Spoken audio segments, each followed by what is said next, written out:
Welcome to the show where we explore the who, what, where, how, and why of the extraordinary people who define our North of Normal Metro. I'm Conrad Fargo, and this is the Fargo Five. Today we have Michaela Shell, the Business Development and Outreach Officer at Dakota Business Lending. Hello, Michaela. Hi, thank you for having me. Your name is spelled, let's say, not SEO optimized. Yeah, not traditional, no. Michaela. Like Michael with an A, yeah. I say. Has that always been a trouble at the doctor's office? Always a problem. Yep, always a problem everywhere. And that name now, Michaela, is more popular. Yeah. When I was growing up, it was not. So, okay. Yeah. So people think you're like out. Gen Z when they see the name, and then they meet you, and they're and then like, they see me, and they're like, she's not Gen Z. Now, I know you. Long time ago, I used to, with my wife's Japanese, for those who watch the show, they know, we used to run kind of a cultural outreach thing where we taught language and culture just to kind of meet people and build community here in town called Fargo Meets Japan. You came to that. You attended a few sessions from that, right? Yeah, and learned really quickly. That's a hard language to learn. Yeah. But yeah, that's how we met. Well, it's difficult to learn a language on the weekends. That's for sure. It takes a lot of dedication and diving in. And then, I hadn't seen you for a few years, and then you popped back up on my radar because you started doing networking for Dakota Business Lending. Yeah. So how about we start with first, what is a business development and outreach officer? Yeah, I mean, it's a title, right? Yeah. But essentially what I do is I'm out in the community sharing what we at Dakota Business Lending do. Yeah. We're a nonprofit lender. Okay. So we're very mission driven. Our goal is to support small businesses, mostly through funding, of course, Dakota Business Lending, right, through funding, but in all sorts of ways. Like because we're a nonprofit, we can really lean heavy into what do businesses need? And if it's funding, let's fund them. But how can we be a resource as well to the community, a connector for them? Maybe it's business advising for them. Anything that we can do to support them on their journey, we're going to try to do that or find them the resource that can do that. So my job in outreach is to make sure the community knows that we're here, the small business community, the partners that we work with, other banking lenders. I mean, being a nonprofit, we kind of fly under the radar. We step up when we're needed, but we're not, out there. We don't have big marketing dollars. We're not, on a billboard somewhere. Yeah. So that's my job, is to make sure that people know that we're a resource here that can help them. So this is your job right here, actually, right? Yes. Are you on Yeah, the clock how right fun. now? I am on the clock. Isn't that great? That's fun. That's neat. This is a volunteer operation for me. So, okay.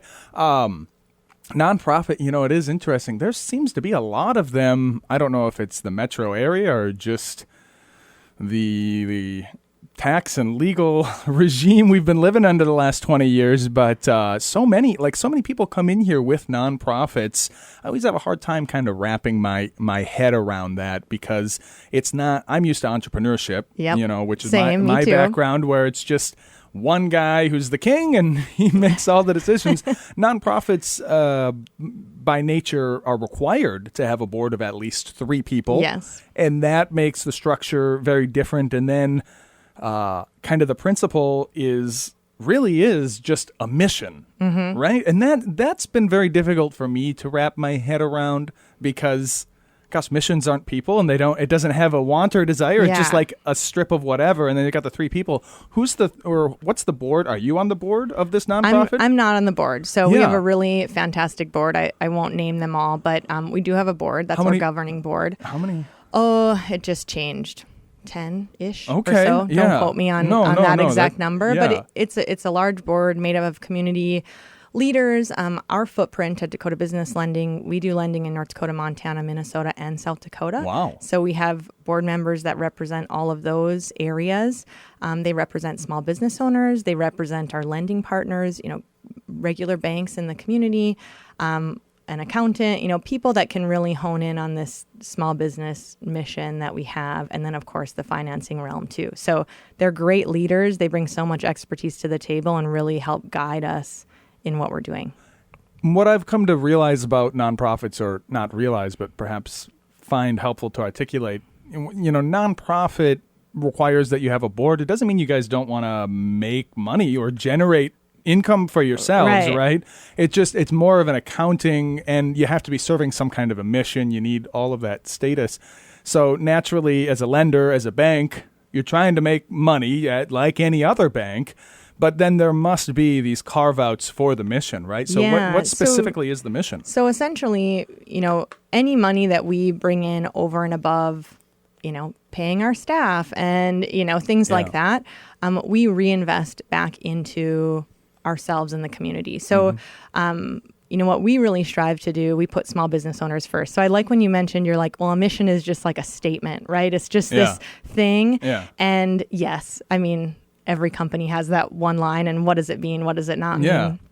But for us, really, we want to serve small business owners. We are here for small business owners in any way that we can be, primarily funding. So we provide loans for small business owners. We call it gap financing. So we consider banks our partners. We encourage small business owners who need some kind of funding. Maybe it's for a new building they want to buy. Maybe they need some inventory. Maybe they need some working capital to hire their first employee. We encourage them to go to a bank and see what that bank can do for them. Yeah. Banks are great. They have great rates. They have great parameters. But not everybody, they might go to that bank, some business owner, and get declined, or just, it doesn't fit what that bank's policies are. Because most of them are for profit or they're privately owned, they have sometimes a little bit more rigid parameters.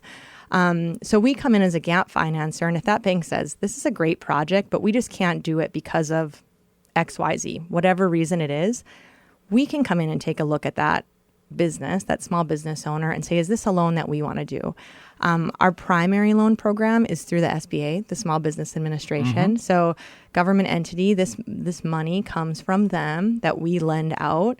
But instead of the government doing all the work with this loan, being boots on the ground with the, small business owners, we get to be that person. So those small business owners have a person right here in Fargo, right in Bismarck, wherever it is that they're at, guiding them through the process. We service all of our loans in-house. We're taking on all those things. We're with them for the life of the loan. We just get those funds from the government, the U.S. Department of Treasury, through the SBA program. And I think you had said that you're looking each applicant is kind of like a project, right? Like we call it projects because they're doing a project, right? The small business owner is doing a project. They're either, their project is we're buying a building or we're building a new building, right? They're starting their business, or they're in a growth phase of their business. So we can come in and support them with funding through different loan programs that might be a better fit for them or might work with what they have. So maybe they don't have a down payment. That's the typical 20-30%, but they have 10%. Our program can meet them where they're at then. And then we'll actually bring in the bank and partner on that together. Less risky for the bank. It helps the borrower. We can come in with those, we call it gap financing. We fill that gap for them so they can get the funding they need to expand or grow or purchase whatever it is they need. So lenders like to often talk about the 5 C's of credit, and I hate it. I hate little pithy, short whatevers like that. When I'm working, we were talking before, I do work with small business owners myself through the SBDC, and I usually just kind of try to explain to them underwriting, right? Like the way I go about it. Well, how I explain it is I'm like, look, every loan has to have some kind of we're certain we're going to get paid back because, usually because you have income of one kind or another that secures the underwriting, or you have an asset that can be seized. But, if you're just saying, because a lot of people approach financing, and the grant space kind of damages people in this way. They think of it as an essay contest. They're like, I'm going to build the perfect business plan. This sounds really great. Yeah. On and paper. I'm going to put the business plan in front of the lender, and they're going to go, my golly, what a brilliant idea. And they're just going to push me a whole bunch of cash. They're going to push that forward to me. It doesn't work that way. It needs to make sense. There needs to be a logic, kind of a math equation. And I really don't know what underwriters doing. You don't know the underwriting. Do you work? Well, I don't work in the underwriting space, but you're right on in the simplistic form. Like, they're making sure that your business will make money, because that's the reason small business owners are in there, right? Yes. Make money to pay back your loan and make money for you. You want to make money, and it's not the brilliance of your plan, right? The plan, I just almost described the plan as almost like a literacy test. It's, Yeah. it's like, can you Does it string sound sentences? awesome? Yeah. Can you string sentences together or not? Like, Yeah. if you can't do that, It's do the numbers work out that Yeah. this will work, that it'll be profitable for you, that you can pay us back, that everything makes sense. So sometimes people see underwriters as like, oh, that's the gatekeeper I got to get through. Yeah, But yeah. they're actually really helpful because they're making sure that the idea that you have and the plan that you have is solid. Yeah. And if it is, and if an underwriter says, actually, this is really great and we can fund this loan, that bodes really well for your planning, your strategy, your business and what you're doing. as a nonprofit lending institution, is your underwriting, would it be fair to think of it as more lenient, or just that your mission is different? I Yeah. mean, is it that you're mostly just helping it so that people can come with 5 instead of 20% down, or? Yeah, so I would say we're not more lenient. Okay, We yeah. still, Yeah. uphold It to still really needs to strict underwrite. standards. It Yeah, still it still needs to needs to make underwrite. sense because Yeah. the last thing we want to do is put a small business owner in a position that they're they can't pay back their loan. That's not good for us. That's not good for them. So we do have, we're not lenient on those parameters. We're making sure it's a good business. Where we are as a nonprofit is just how can we step in when they're a good business. They've got a Yeah. good plan. They may be just quite, we all wish as business owners, and I'm an entrepreneur myself, like we all wish that we just had tons of money and could go out and buy $1 million building and write Yeah. the check, right? But we can't. So we're just coming in to help when there's a need, there's a gap to be filled. We partner with banks, so they're going to look at it too. Maybe it's a collateral gap, right? Mm-hmm. We've all heard of collateral, right? It's Yeah. the thing that you pledge to say, if I don't pay back this loan, you can take this as my payment, my house, my car, whatnot. Well, maybe they're a new startup business. They're a young person. They live in an apartment. They maybe don't drive a car. They maybe just don't have the collateral. Yeah. And a bank needs that loan to be fully collateralized. You borrow $1,000. We need $1,000 worth of collateral. We might be willing to take a little bit more risk and not require that full amount of collateral. Right? Is debt consolidation something that you guys? So what I run into a lot with the SBDC is people who come to me and they're like, well, and because people don't understand cash flow, and they're like, well, I'm charging $50 an hour, I'm paying $25 an hour, I'm making money, but you're paying those employees 3 weeks from now, and you're getting paid 3 months from now, right? Well, I think we call that working capital. Yeah. And then rather than getting that working capital, they end up going through like QuickBooks or Quicken will give out like 30% APR loan. Like it's like quick it's cash, ridiculous. It's that you can borrow. ridiculous, Yeah. like ridiculous. And then people get underwater. And so they're tied up in all these high interest debts and nothing pencils out. Although if you were to lift it all up, straighten it into a single loan and look at their total cash flow, they're fine, but the banks have a hard time finding them. Is that something, do you guys like to see that, or are you looking more for asset acquisition? Depends. Okay. Right. I know that's kind of a throwaway answer, but we look, especially we have a loan program that is meant for like smaller things like that, not $1 million purchase, but like these startups, or maybe they're kind of bootstrapping it and they have some on a credit card and this, all the things. That program, we look at everything on a case by case basis. Wow. We tend to not do debt consolidation. There are great companies out there that do that. There are also not great companies out there that do that. So, do your research. But it doesn't mean we can't. We look at every small business owner as an individual, as a small business, and what's the right thing for them. Okay. So as the business development and outreach officer, obviously you go around, you tell people about the lending institution, what you do. Is that similar, or that's not, you don't do the underwriting, you're also probably not the loan officer itself, right? Correct. There's yet another person who's going to sit down and do the applications.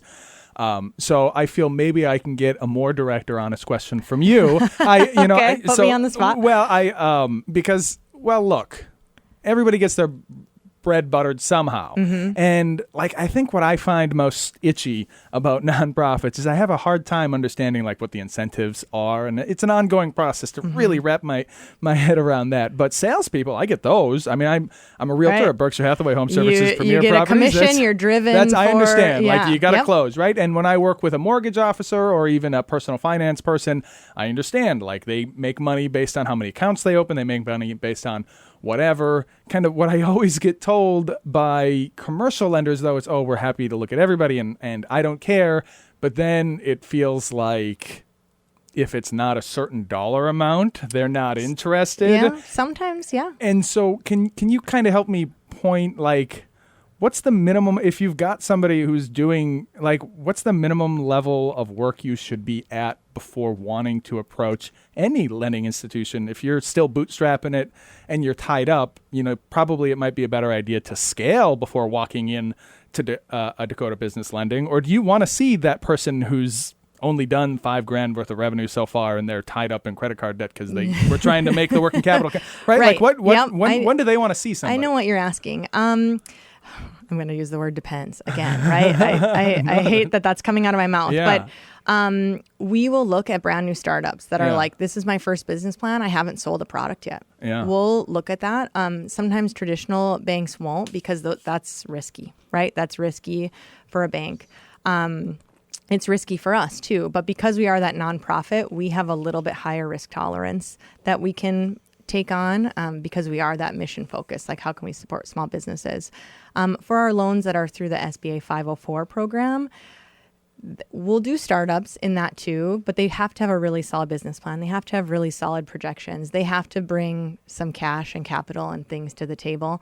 Most of the businesses in that realm, they're either buying an actual business that's like been in existence and it's a new owner buying it. Yep. So there's some history there, or they've been going and growing for a while and they can prove like, hey, this has been doing well. Now we just need a building. We're done with renting. We need to buy a bigger property. But like the small dollar amount loans where it's, somebody small doing something small, we'll lend as low as $1,000. Really? On a loan like that. And each one, again, varies on, if they have more cash on hand, if they have good projections, or if they've been in business for a while, they might be able to get more from us than, somebody coming in saying, I want $1 million and all I have is this idea. Yeah. That's different. But again, that's where underwriting comes in. We have an on-staff business advisor too. So a lot of those people will come to us, small business owners, and they're like, hey, I have this great idea. This is what I want to do. This is kind of my business plan. I need some money, right? Yeah. And a lot of times I'll have to say, well, you are going to need money, but there's, you're 10 steps ahead of where you need to be first. We need to shore up your business plan. We need to help you develop a little bit better strategy. We need to create some really strong projections, not inflated projections of what they think their business is going to do. And then they'll actually work with our business advisor to get all that stuff ready and get them to this loan ready spot where we can more easily say yes. I'm thinking of, in my head, I've got two clients. Obviously, I'm not going to say any specifics about them, but they're both blue collar. Mm-hmm. Their books are not, they can show income receipts, but they have definitely lost the thread as far as their cash flow because they're paying their employees, they're paying bills, and it's constantly cash flow tight. We're talking hundreds of thousands of dollars a year in gross revenue. So the cash flow is there. Mm-hmm. Is that something that we should send in? Is that they should be talking to? They definitely can. Again, that's where we'll either advise them in-house or we'll send them to the SBDC and say, hey, work on this, because maybe they do have a great business model and it's, say they're in lawn care or whatnot. They're good at that, right? They're a great electrician. Yeah, we don't expect them to be a finance guru or an accountant, right? Yeah. Then you wouldn't be a great electrician. Yeah. You're in business because you're good at what you do. So we'll get them the help that they need to let's solve this problem first, because the last thing we want to do is throw on more debt or more something else they have to manage that creates a bigger problem. But if it's all there and maybe just it needs to be better aligned, we can help them through that and then potentially give them that loan. And then we also have business advising on the back end. So all of our clients who go through our smaller business loan program get advising after the loan too. So our advisor, Julie's her name, she's fantastic. She meets with them sometimes quarterly, sometimes weekly, even some clients after they get the loan, to make sure that they're just not like you said, here's how you manage your cash flow. Bye, little bird, go do it, and they're like, I got to go mow lawns, okay? But she'll help them and then stay on track with them and keep them going and develop good habits so that they can continue to grow a successful business. Well, that's great. I will, since this is a YouTube video, I will actually send right at this time mark, I will send them. Fly, little bird. I'll send them the link of you explaining great. how this is great. And so how should they contact, or who should, this isn't a paid for advertisement spot or anything. I just literally, I'm curious, who should they reach out to? Yeah, they can reach out right to me. DakotaBusinessLending.com is our website. That's Google us. We've got great SEO. Our marketing team makes sure we're up there. But and reach out to any one of us. You had mentioned, like, I'm not a loan officer. We have great loan officers that help with the application, that know every single detail of our loan so that the small business owner doesn't have to. These loan officers know the program inside and out. They're here to walk our small business owners through it because, again, they shouldn't know how to do a loan package, right? They need to know how to mow lawns and do the start a preschool work. And do the actual work. We can't all make money at the keyboard. Somebody's got to do the real work in this world. They can reach out to me or anybody on that contact list, even if it's an underwriter on our team or our intern, whoever it is. Dakota Business Lending, we are all one team, and we're going to get them to the person that they need to go to, and we're going to hold their hand through the whole process. Wonderful. All right. Well, I would recommend that then if they're listening. And what I want to know more now, so I understand kind of what Dakota Business Lending is, but I want to know more about your day-to-day there. So like you're coming and doing, obviously, radio spots, but what else are you doing? What does it mean to be business development? I mean, what is you wake up, you walk into the office at what time o'clock? Like, paint a picture. Yeah. So my day really gets to vary, which I love because I have the entrepreneurial spirit, have done that in the past. So I love being out and about and things changing all the time. So I get to reach out and connect with all sorts of partners. So maybe it's somebody from the Economic Development Corporation. Maybe it's an accountant. Who can I talk with that's also a partner to small businesses that I can get to know them better and what their services are? They can get to know what I'm doing so that we can all collaborate, work together. We're all working with these entrepreneurs. How can we make sure that entrepreneur can find the right people when they need the right people? So I'm out there sharing all of that. One of the things about my job that I really, really like, I also lead the Entrepreneur District, which is at Dakota Business Lending. So we talked about being a nonprofit. Anything extra and above that we make outside of fulfilling our needs to survive and keep our doors open, we invest back into our mission to support small businesses. Well, the Entrepreneurship District is just that. It's a reinvestment back into entrepreneurs. So the district started 3 years ago. I was actually brought on at Dakota Business Lending to lead that district. Wow. We wanted to support entrepreneurs in the community who are the solopreneurs, right? I've walked in those shoes. Yeah. You're doing it all by yourself, right? You don't have a coworker that you can pop over your cubicle and say, hey, I'm running into this problem, right? You're sitting at your kitchen table and you look around and there's your dog, right? Like those are the only people. So we wanted to provide a community for those solopreneurs.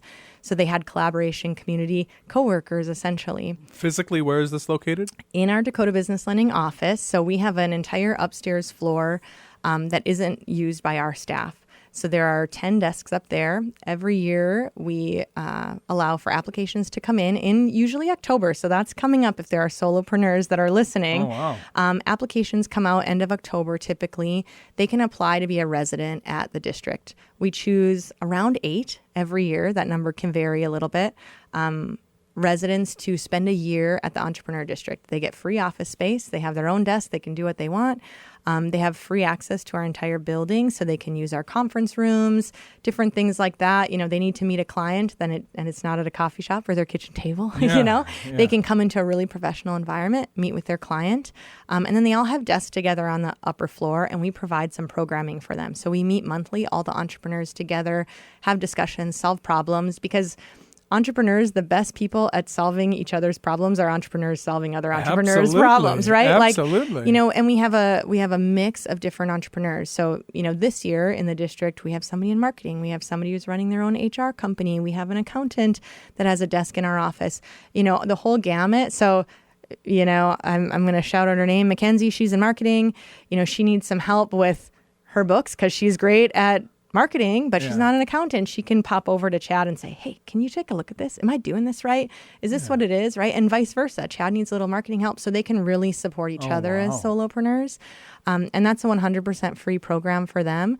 we're in our third year now, and we'll be starting our fourth round of that. So you've got the 10 desks. Yeah. Can you disclose to me like how many applicants you get? It's got to be typically every year it's around 20 or Okay, so yeah. in that realm. Wow. I mean, so that's a very high chance of winning. Yeah, and it's getting more and more known. You know, more people competitive. and we really work to find entrepreneurs who have an abundant mindset versus a scarcity mindset. Entrepreneurs who are collaborative and aren't, they're not keeping their secrets close. They're like, I want to support other entrepreneurs and have the belief that all ships rise with the tide. We're all going to rise together. Let's take it real slow right there. I want to focus on that one a lot. Okay. So why don't you tell me more about this abundance versus scarcity mindset? Because I think that one might go over some people's heads, but I've got something to say about it. But I'd like you to. Yeah. So there's the scarcity mindset of like, there's not enough clients out there for everybody. I'm not, giving any advice to anybody else that's in the same field as me. I'm holding all my secrets close because I want all these clients and I don't want anybody else to get, these potential clients. And then there's the abundance mindset of like, you know what, I'm going to collaborate, I'm going to give, I'm going to, work with a competitor or at least have a good relationship with them. And I believe that there are enough clients in the Fargo Moorhead or the world for both of us to not only exist together in this community, but to thrive together in this community. So how can we collaborate, lift each other up, or even just support? Like, we get it. You're entrepreneurs. You need you're in sales. You want the income, right? Yeah. So I wouldn't expect you to be like, oh, here's my client. You can have it them. It feels zero sum, Yeah, right? Like, yeah. especially in the sale, especially like real estate for sure. Do you know how many homes are for sale? A lot, and Like there's also a lot of realtors. There's 600 homes for sale. There's 1,000 realtors in town. Really? So there's Oh my 1,000 of us gosh. trying. So it really is like very, very, very scrappy. But it was real estate that taught me about this scarcity versus abundance. And what I really came to realize is a lot of it is almost, and for lack of a better term, like a class issue. I come from a lot of poverty. Mm-hmm. And the unfortunate reality when you're living in poverty is everybody is, scraping and pulling and trying to get as much as they can. And if you give, those around you will take. And they'll never, ever have anything to give you. And you're just stuck down there in the mire and in the muck. But when you rise up and when you're working with other people who of means who are proactively building and working together, the epiphany that I had, and I say this a lot, and it struck me during a road trip, it was there is so much wealth and so much to be given that people can give you so much more than you could ever possibly build on your own. Like you might be a hard scrap, and solopreneurs especially. They're very scrappy. They feel like, oh, I can do it all. I can do everything. Yep. I can, no matter what it is, I'm the best person who's ever done this, and nobody will ever do anything like me. And so I don't need to give anything away, and I don't need to take anything.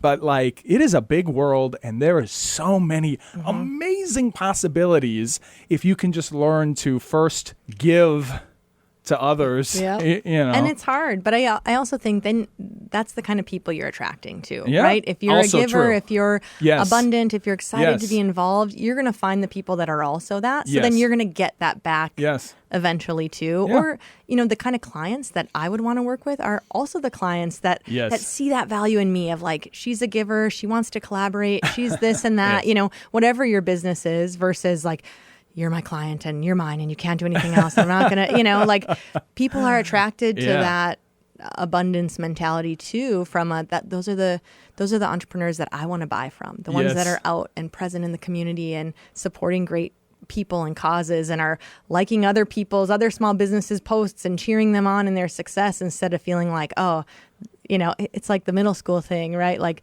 oh, because she's succeeding means I'm not necessarily, right? Yeah.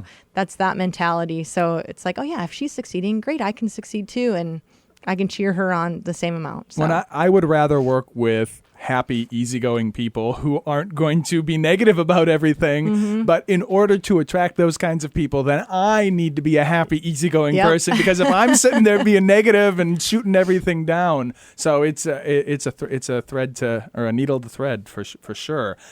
So you said they developed this position for you, or they brought you on for this position, or how did I want to know more about that? Because you've said a couple times during the show here, and we're 35 minutes in. Can you believe it? It goes fast. We're so fast. You said that you have a background in entrepreneurship. Yeah. And then that led to you getting this business development role. Can you tell me more about what that entrepreneurship was? Yeah. So 2018 or so. And I had dabbled in sales and done a lot of that stuff. And I had started a company, and one of the big pieces of it was this conference for solopreneurs, right? Because I was a solopreneur doing it on my own. So I'm like, I'm starting a company that can help support solopreneurs. Was this related to what you came to FMJ, or is this a different kind of a company? Different, yeah. So I created this conference called Limitless Conference because at the time... You made the conference? Yeah. Wow. At the time, there wasn't a lot of support for entrepreneurs wanting to get, you're an entrepreneur, but you don't know marketing, you don't know accounting, you don't know, like, where can I go to get all this information? There wasn't a lot of that at the time. So I created this conference and this platform, and we did other things besides that for entrepreneurs. So that was my own, entrepreneurial development. So hold on. So it's like the format of the show is kind of an onion peeling. Yes, we're peeling it. So you made a conference? Yeah. Now look, for my sins, I had my hand in a downtown event at Broadway Square for Fargo Meets Japan. Sure. That was a lift and had a lot of different hands involved. I didn't just wake up and say, I'm going to put together an event. Yeah, it's a lot. It's a lift. So the conference here, where does that come from? That's not the start. That sounds more like a end. Yeah. I was in network marketing. So, direct sales, whatnot. Yeah. There was a lot of people in that arena that, had never done anything on their own, entrepreneurial like. Well, and direct, so other words for it, like multi-level marketing, right? Like all this those is things. This is the kind of thing you're where selling under a larger company. Yeah, and right? you're trying to get people on your downstream and that whole thing. Yeah. I think it's heavily maligned often, right? Yeah. But it works. It's a find the right company and the right people, and it's a great business model. Yeah. Just like any other business, there's good businesses and bad businesses out there. So, and do it the right way. And whether it works for you or not, it sounds like it taught you something very valuable. Yeah, it did work for me. It taught me a lot of valuable stuff, and also showed me that, that's when I really started networking. Like, if I want to grow my business, I need to know people. Yes. And as I started to know people, it was mostly solopreneurs. That's who's out there networking, right? Meeting other people. They were craving education, for lack of a better term, of like, hey, like we said, I know how to mow lawns really well, or I'm an electrician, I know how to do this, or XYZ, pick the solopreneur, but they didn't know how to do marketing. They didn't know how to, do their own taxes. There's all these other pieces of business ownership that we don't know unless we figure it out. So I said, how can I bring all these other pieces together? And was this tied in? So you were still doing the direct sales, or what? I was, what was and then I started. It was called Limitless Conference. So I said, I'm going to create this big event, and it was a big event. Well, okay, because you had it in your head. So look, cards on the table. Yeah. FMJ was because I said to myself, well, gosh, there's so many homes for sale and so many realtors, and everybody's got a mother, brother, or best friend. What is it that's unique about me? Not everybody speaks Japanese, right? And so I was teaching Japanese language and culture on the weekends at my brokerage to, get people to walk into my brokerage. And there was never like a hard sell or anything. It was just, this is networking. Like, this is a connection that I can make with people. And I saw the value of that. I'm huge into networking and the value of networking. You also saw that with the direct sales position. Yep. And it's be a human, find a product or a service that you can really truly help people with. Yeah. And that's what I was doing. And then how can I take this one step further to help those people? And I have a marketing background myself. So, I knew that piece. And, so essentially I just wanted to bring all these solopreneurs under one roof because I'm a big believer in person, face to face. Oh God! Talk with each other. I say that because I'm constantly saying that you and I are. I think it's surprising we haven't connected more recently. Right. You and I are very I'm always talking about especially in the context of modernity. So with AI is the reason. we're all addicted to the cell phone. Yep.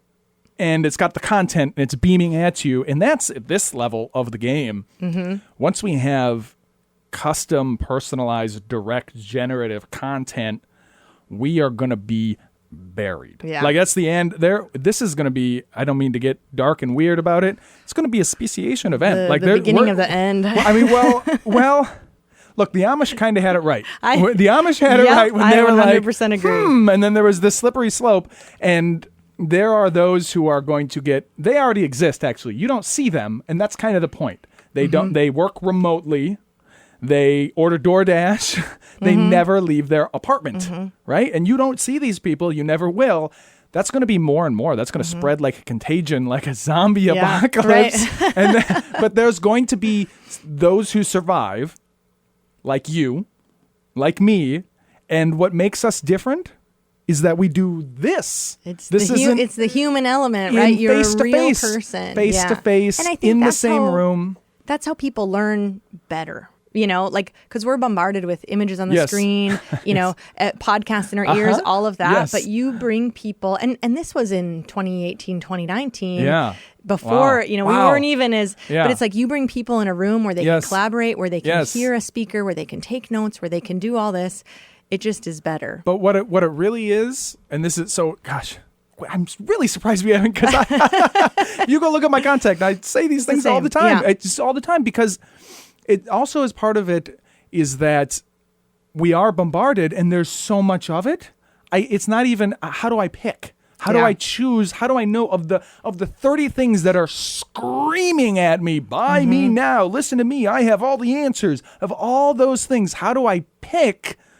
Well, it's the one that I actually, I saw that person. Yeah, I saw that. I shook their hand. We pressed the flesh. Them. Like I know who that is. Yep. And that's it. And that's all it takes. And you need to be doing that. You need to be having that real human outreach, that real human connection.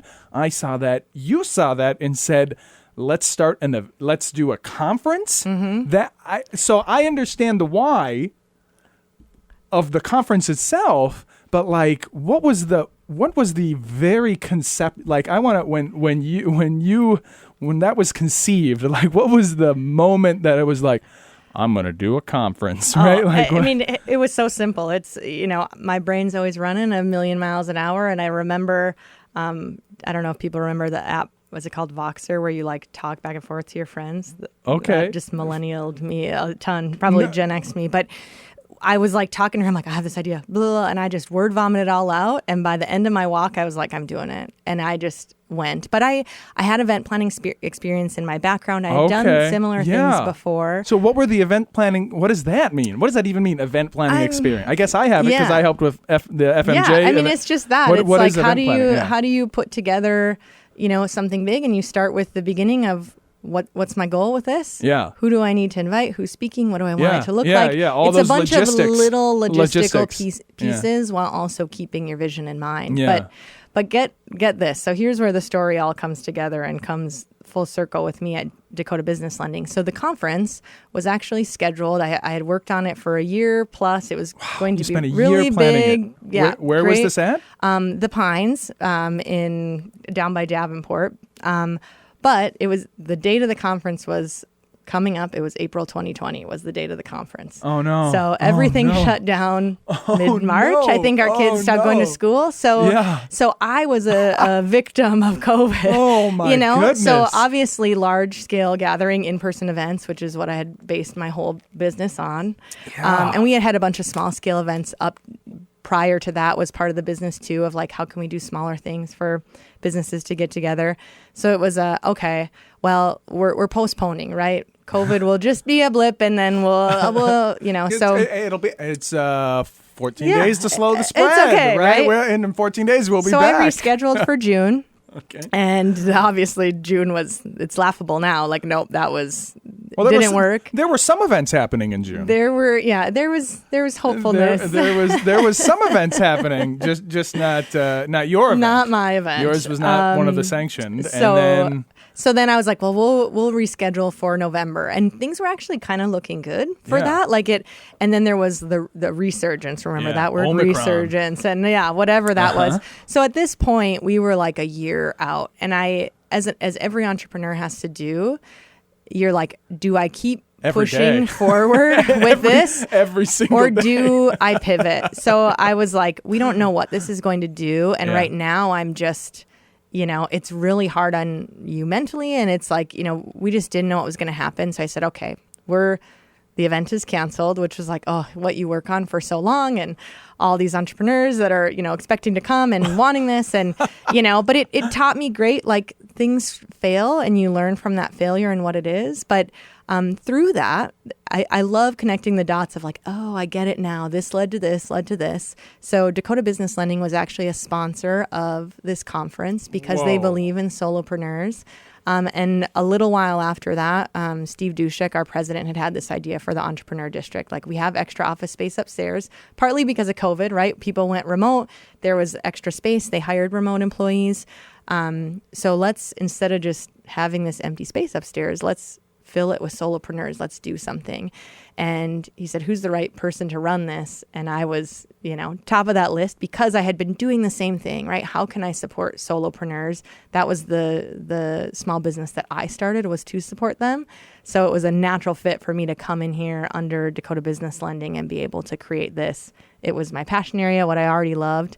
And now I still get to do that. So you never had the no, you never had the events. Like, it still breaks my heart a little bit. I don't know. I still think about it like, gosh, should I bring that back? I don't know. Yeah. You wouldn't have the time to plan it. Right, exactly. But I mean, and that's life, and the beauty of that is like things keep rolling, and there's a time and place for things, and sometimes candles burn out, and it's okay. And what's the next thing? And it's all good. Yeah. Wow. Even in the jaws of failure, there is great success. I wanna get more of the picture though, because it's not quite clear to me. So you have this event, you keep delaying it. You had gotten sponsors. How many sponsors did you have? Was 4 Dakota? or 5 pretty big 4 or sponsors. 5? Yeah. And then blank space, you get hired as the business development. Can you kind of detail how that who approached who? How did that approach happen? My current boss at Dakota Business Lending sent me a LinkedIn message and said, "Hey, What? A LinkedIn message? LinkedIn. Yeah, he's like, "Hey, I know, I'm thinking about this. I thought of you for this. A couple of people on his team thought of me for that too, because they had worked with me through the marketing of that, and said this seems like a great fit for you. Would you want to come in and talk about it?" And of course, I was like, yeah. And it was actually really, divine timing for me too. My youngest had just started kindergarten, so I now had a little more flexibility with my time. All my kids were in school. I could be more in the typical office 9 to 5 type of setting. So I came in to talk about that. And then they were also, Dakota Business Lending at the time was starting a new small loan program for small businesses that I mentioned to really help these solopreneurs or startup entrepreneurs, or, those who are not needing millions of dollars, but $10,000, $20,000, $30,000. They wanted to start this loan program. And my boss said to me, "Hey, would you want to run this too?" And I said, well, I'm up for any challenge and I like to learn, but that I don't have a lending background, right? And he said, that's okay. Like, that's something we can teach. And we love that you have a small business background and an entrepreneurial background, because I can't say this is a blanket statement, but most entrepreneurs, they don't want to talk to you about all the ins and outs of lending and the, legalese and all this like complicated stuff. They're like, do you understand me as a business owner? And I want to talk to somebody who gets that. And it's not full of acronyms and all the, these fancy words. It's like, who's that? So I came in to design the strategy for that program and how to market it. And now that lending program is thriving. We have a loan officer, we have a business advisor in that program, underwriting staff that supports that program, which is really great. And once that program was up and running, I still do the Entrepreneur District, but now I've gotten to transition into this more business development and outreach role too. So it taught me a lot. I got to learn a lot about lending, which I didn't know. And you know what? You can do it. It's not that intimidating. You can learn financials, right? Yeah, it's not. A lot of it's just jargon. Yeah. And a lot of it, gosh, I find so much of it just to be common sense. If you just got to learn how to put the words together. Wow. So you found the job and came in from the cold. I think because you had said something like every entrepreneur, and I think people don't realize it, like every single, I haven't had a job in like 15 years, right? But I'm constantly like, should I get one? Right. Right? There's some safety in that, right? There's a lot less risk. Maybe it's time. Like, was it just like an obvious yes for you at that point? The timing was right for me, and it was doing the thing that I had already tried to do and loved, and the world just didn't allow it at that point. And with an institution backing you and giving you the opportunity, and one that truly believed in small businesses and wanted to help them, and that's kind of that nonprofit mindset that we've talked about before of like, they're just really in it to help people. And, me having that entrepreneurial background, like entrepreneurs are driven by money, right? This is our bread and butter, our livelihood. And, we want to help people. That's why we're doing the thing that we're doing. But there's a financial piece of it too. And in the nonprofit world, like there's obviously a financial piece. We have to make money to keep our doors open, but it's a true, like, we just love small businesses and we want to support them, and they're the lifeblood of our community. And how can we use the things that we're good at, lending, Dakota Business Lending is good at, to be a piece of that puzzle of small business success in Fargo, Moorhead, beyond. And so I got to come in and do that and still keep my entrepreneurial spirit and be working with entrepreneurs every single day, helping them grow their businesses and do great things. So it just really was a great fit. What an amazing story. I wish we had more time. It's 52 after, if Goes you can fast. believe it. Goes fast. It's over. What I would like to talk about on our way out the door, Chris Stapleton and his song Starting Over. Yeah. Tell us about that music well, choice. it's kind of really fitting after we just had this conversation, but he's great with lyrics. He's a storyteller. So I always love the story behind that. But it's like, just trusting, and for me, it's my husband. Like, we just trust each other. Let's go do the thing. Let's go take the risk. It'll work out. Yeah. Whatever it is. What's your husband's role? Gosh, we don't have the time. I know. What was your husband? Because you were doing the direct sales thing. Yeah. And that was that pulling in? Or because when you're doing the entrepreneurship, again, the cash flow. Yeah. Right? Because payments are so stochastic. Yep. People don't realize. And here's the thing. If you have a job right now and you think, oh, I want to be the boss, you need to be ready for paychecks just not to come for 3 or 4 months.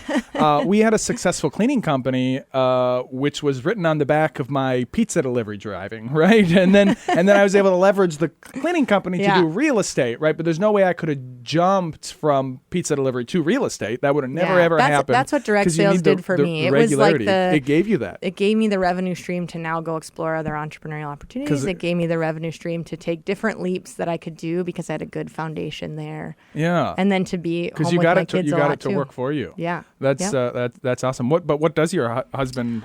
He's a mechanical engineer. So he's the opposite brain he has a very real job. Yes, he has a very real job and is great at it. But that's why we work well together. He's super supportive of me. Sometimes he's like, okay, walk off the ledge. You got too many ideas going on. But he's really a you guys are really piece yin-yang. of that. I get that. It works. Yeah, so. That's so awesome. Well, thank you, Michaela, for coming. It's great to just reconnect with you, and I think you and I are going to have a lot of things to talk about. Yes. After the show. One more time, just if anybody wants to get a hold of you or whatever, go ahead, plug yourself. DakotaBusinessLending.com. All our contact information is on there. I'm on LinkedIn and would love to connect that way too. So I love a coffee date and a chat. So just look up Michaela. Just find me, Google me. It's spelled Michaela. Like Michael with an A at the end. Oh, I don't. Okay, yeah. Is that how you spell Michael? Yeah. I didn't know. I guess I don't know how to spell Michael. I've never really thought about it. Okay. So Michaela Shell. Yeah. So just if you Google me, I'm on the internet. There's also Michaela Shell. That's an artist in Germany. That's not me. So there's just two of us that I know of. Okay. And just the two. You'll be able to figure out which one is me. Well, I'm the only Conrad Fargo. So if you Google me or type it into anywhere, if you type in Conrad and Fargo, I show up. There's this one kind of an indie website. Maybe you've heard of it, Amazon.com. Yeah. Have you ever shopped there? You ever done that? If you go there and you type in Conrad, Hotel Conrad shows up, and that's not Not what, you. If you type in Fargo, the TV show shows up, and so don't do that. But if you type in Conrad and Fargo, the podcast shows It's up. you. Can Great. listen for free and like, share, and subscribe on any podcast catcher that you have. So please do that. Again, Michaela, thank you so much for coming. Thank you everybody for listening. We're going to listen to some Chris Stapleton country music, and we'll see everybody next week. Goodbye.